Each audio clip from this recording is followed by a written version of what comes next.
बिमला बड़ी शांत स्वभाव की है। वो एक गांव में अपने 5 बेटों के साथ रहती है और नागराज की पूजा करती है। हे नागराज, हमारी रक्षा करना, मेरे परिवार का ख्याल रखना। बिमला अपने 5 बेटों से बहुत प्यार करती है। वो 5 भी बिमला से बहुत प्यार करते हैं। 5 के 5 अच्छी नौकरियां करते हैं। एक दिन बिमला 5 को बुलाकर कहती है, सुनो बेटे, तुम सबकी शादी की उम्र हो गई है, अब जल्दी से शादी कर लो। लेकिन माँ, अभी अभी तो नौकरी मिली है। तो क्या हो गया, मुझे अब पोते पोतियों के साथ खेलना है। बिमला जब ये कही रही थी, उसी वक्त खिड़की से एक सांप कमरे में घुस आया। सारे लड़के डर गए। अरे बाप रे, सांप घुस आया है। लेकिन बिमला ने कहा, डरो मत, सांप या नागिन कभी किसी को चोट नहीं पहुंचाते, बस हम ही उन्हें डरा देते हैं। क्या बात है, तुम्हें भूख लगी है क्या? रुको रुको, मैं तुम्हारे लिए दूध लाती हूँ। बिमला रसोई से दूध गर्म करके लाई और उसके बाद उसने सांप को दूध पिला दिया। वो सांप चला गया। बिमला के 5 लड़के आपस में बातें करने लगे। पता नहीं हमारी बीवियां यहाँ रह पाएंगी या नहीं। वही मैं भी सोचता हूँ, माँ सांपों को लेकर कुछ ज्यादा ही करती हैं। पता नहीं क्या होगा। असल में 5 की गर्लफ्रेंड है, लेकिन बिमला को इसके बारे में नहीं पता है।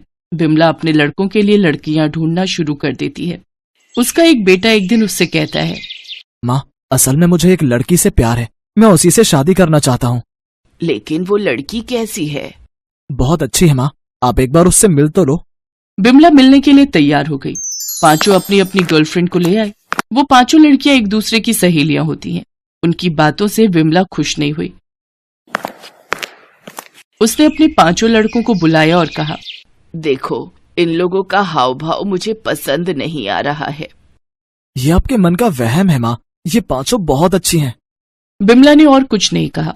5 लड़कों की शादी हो गई और 5 लड़कियां बहू बनकर घर में आ गई और आते ही उन्होंने बिमला के ऊपर अत्याचार शुरू कर दिया। क्या रे बुढ़िया, अब सिर्फ आराम करने का मन है क्या? उठ और काम पर लग, नहीं तो खाना नहीं मिलेगा। 5 बिमला को मारने पीटने भी लगी, लेकिन उसके 5 बेटे प्यार में अंधे हो गए थे। उन्होंने अपनी बीवियों से कुछ नहीं कहा। एक दिन बिमला की 5 बहुएं एक कमरे में बातें कर रही थी। बिमला कमरे से बाहर आ गई और उसके बाद बिमला ने जो सुना उससे बिमला के होश उड़ गए। तो असली काम कब करना है? बहुत जल्द। ये 5 सरकारी नौकरी करते हैं। ये मर जाएंगे तो वो नौकरी हमें मिल जाएगी। हाँ, इसीलिए तो उन्हें फंसाकर शादी की है। अब बस प्लान काम कर जाए। बिमला कमरे के अंदर घुस गई। मैंने सब कुछ सुन लिया है। मेरे बेटों को मारने का प्लान बना रही हो। मैं ये कभी नहीं होने दूंगी। अच्छा, तो तुझे सब कुछ पता चल गया। इस बुढ़िया को तो अभी मारना होगा, पकड़ो इसे।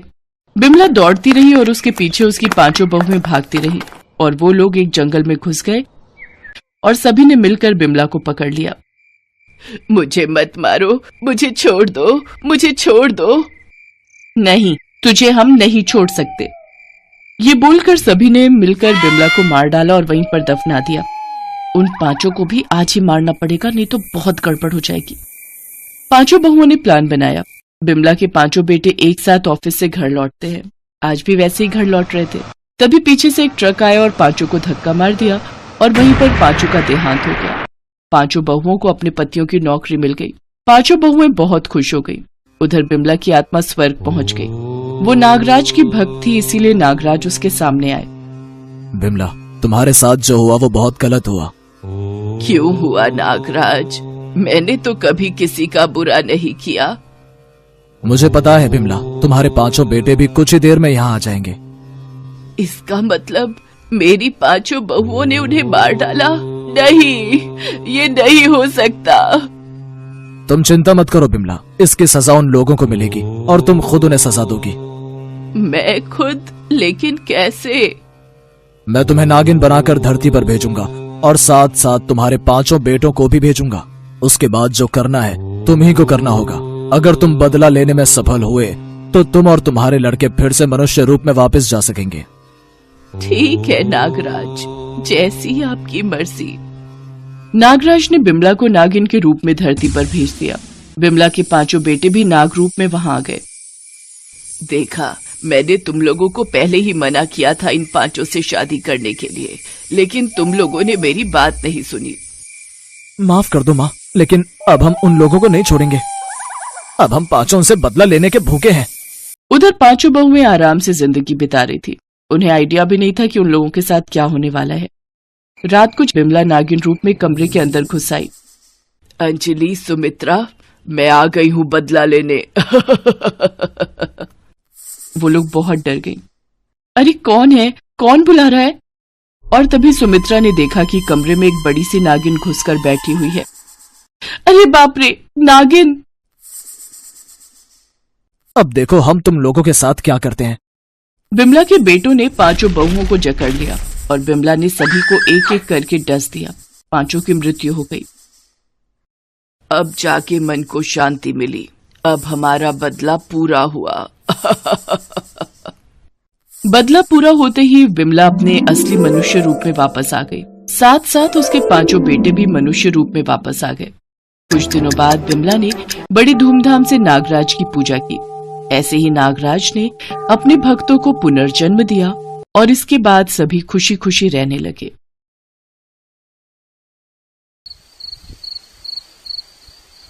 माँ, आप हमें छोड़कर क्यों चली गई माँ? अब हमें कौन अपने हाथों से खाना खिलाएगा माँ? माँ।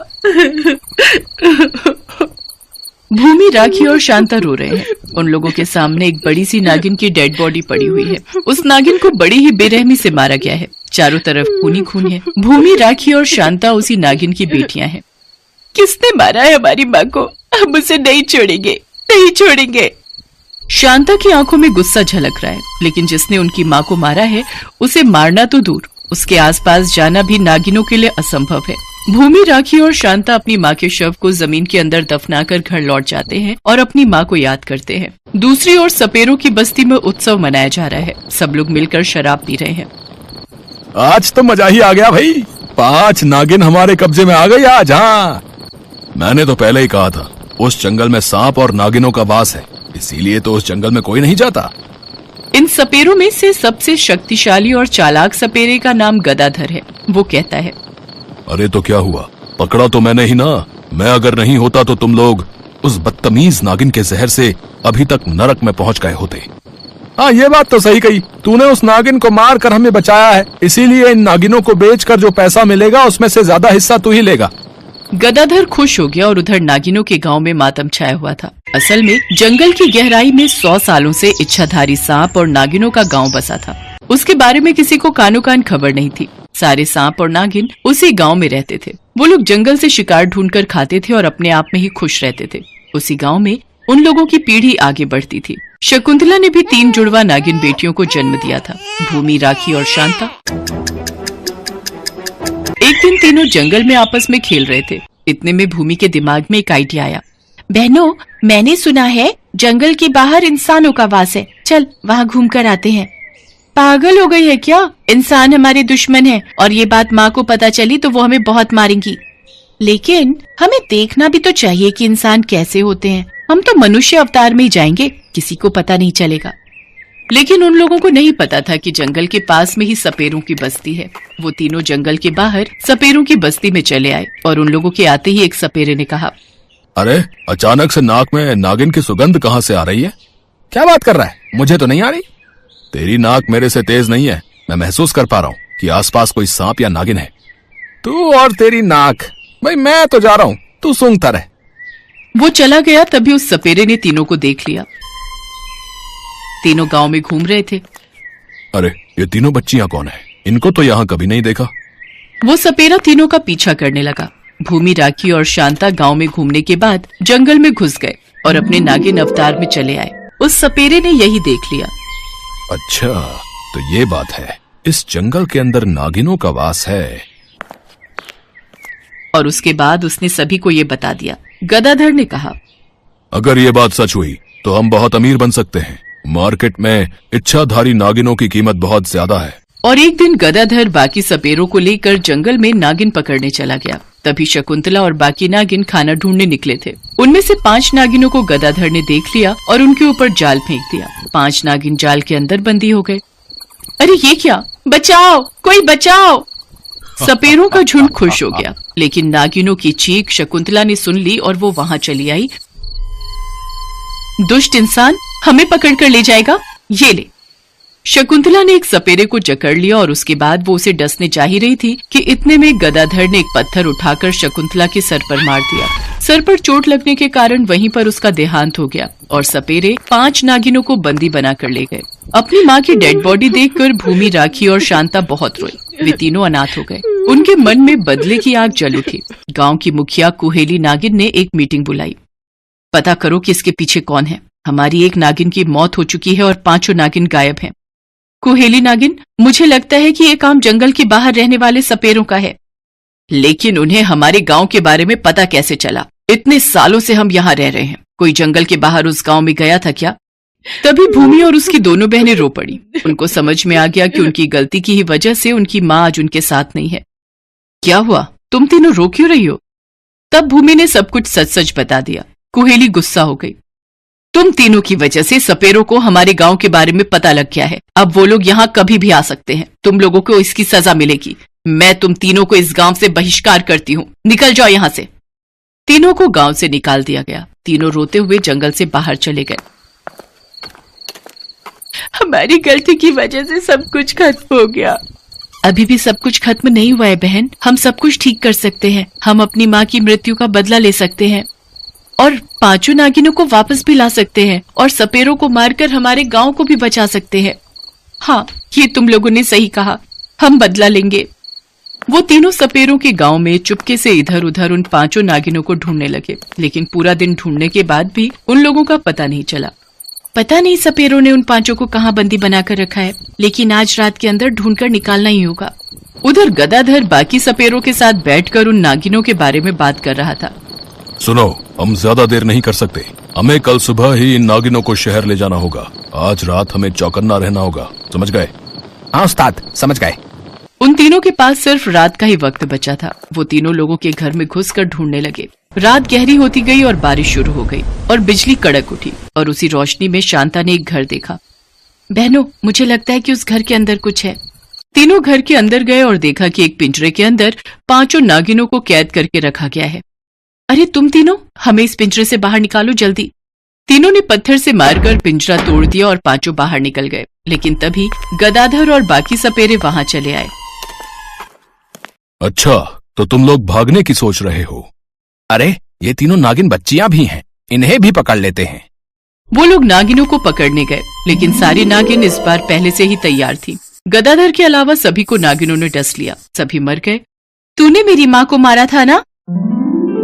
तीनों ने गदाधर को डस लिया और गदाधर भी मर गया। सपेरों के गांव में सभी सपेरों का देहांत हो गया। उस गांव में एक भी सपेरा नहीं बचा। सारी नागिन गांव लौट गए। सब कुछ सुनकर कुहेली ने तीनों बेटियों को कहा, तुम तीनों ने बहादुरी का काम किया है, बिल्कुल अपनी माँ की तरह। तुम तीनों इस गांव में रह सकती हो।